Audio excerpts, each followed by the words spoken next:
9 अगस्त की रात 31 साला ट्रेनी डॉक्टर गैंग रेप का शिकार हुई।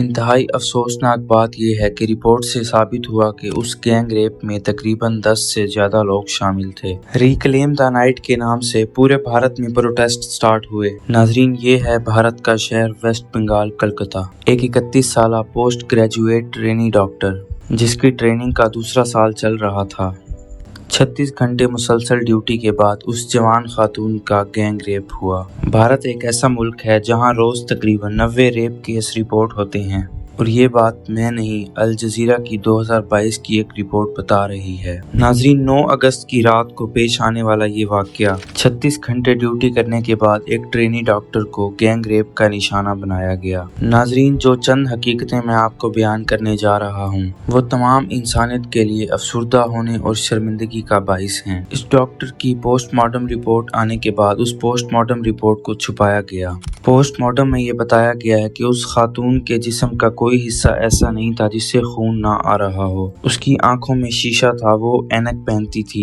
एक एक शीशा दोनों आंखों में मौजूद था, उसको अंधा कर दिया गया था। इससे भी अफसुर्दा और खौफनाक बात यह है कि उस खातून की टांगें 90 डिग्री पर मुड़ी हुई थीं, और रिपोर्ट के मुताबिक उसके जिस्म में शायद ही कोई ऐसी हड्डी थी जो टूटी हुई ना हो। तो नाजरीन, ये वो रिपोर्ट थी जिसको छुपाया जा रहा था। आरजे कर मेडिकल कॉलेज एंड हॉस्पिटल, ये भारत का एक गवर्नमेंट कॉलेज और हॉस्पिटल है। भारत में ये केस सीबीआई को सौंपा गया है। 9 अगस्त की रात को पेश आने वाले इस वाकये के बाद 15 अगस्त तक पूरे भारत में रिक्लेम द नाइट के नाम से प्रोटेस्ट किए गए। अब तक एक सस्पेक्ट को अरेस्ट किया गया है जिसका नाम संजय रॉय है, लेकिन पोस्टमार्टम रिपोर्ट से साबित होता है कि इस गैंग रेप में 10 से ज्यादा लोग शामिल थे। और इससे भी बड़ी हैरानी की बात यह है कि जिस सस्पेक्ट संजय रॉय को अरेस्ट किया गया है वो पुलिस की डिजास्टर मैनेजमेंट का सिविक वॉलंटियर है। इस वक्त मोदी का डिजिटल इंडिया उससे सवाल कर रहा है, लेकिन शायद इस एक सस्पेक्ट संजय रॉय की मदद से बाकी सस्पेक्ट को छुपाया जा रहा है। अब तक केस के मुताबिक ये रिपोर्ट दी गई है कि उस खातून का रेप संजय रॉय ने किया, लेकिन जिस पोस्टमार्टम रिपोर्ट को छुपाया गया उससे ये साबित हो रहा था कि इस खातून का रेप करने वालों की तादाद 10 से ज्यादा थी। इस वक्त मोदी का डिजिटल इंडिया और इंडियन मीडिया सिर्फ एक ही सवाल कर रहे हैं कि इस सस्पेक्ट की मदद से बाकी सस्पेक्ट्स को अरेस्ट किया जाए। भारत में चंद अरसे बाद कोई ना कोई ऐसा केस सामने आ जाता है। 2012 में दिल्ली की एक स्कूल बस में फिजियोथेरापी के साथ होने वाला गैंग रेप, और 2002 में एक मुसलमान जवान लड़की के साथ होने वाला गैंग रेप, फिर अब 9 अगस्त की रात को 31 साला इस डॉक्टर के साथ पेश आने वाला वाकया।